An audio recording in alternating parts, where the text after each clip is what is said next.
Hindi pa tapos ang tila habulan ng mga bagyong pumapasok sa Philippine Area of Responsibility.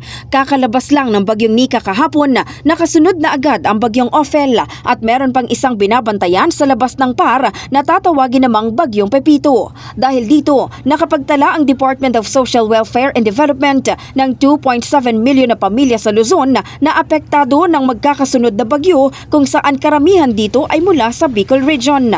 Nasa 209,000 naman ng mga kabahayan ang naitalang partially at totally damaged mula sa mga rehiyon na apektado ng bagyo. Ayon kay DSWD Undersecretary Edu Punay, dahil sa 5 magkakasunod na bagyong nanalasa sa Pilipinas, umabot na sa 1 bilyong piso ang nailabas na pondo ng kanilang ahensya para sa disaster response. Kaya halos paubos na ang kanilang standby fund, mabuti na lang raw at mabilis ang ginagawang replenishment ng Department of Budget and Management.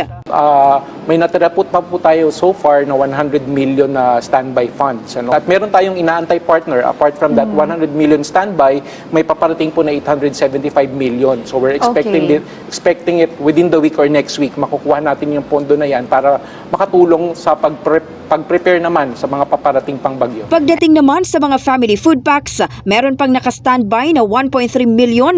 Pero kung kakasya pa ito, ang sagot ng DSWD, so depende yan sa lawak ng mga darating pang mga bagyo.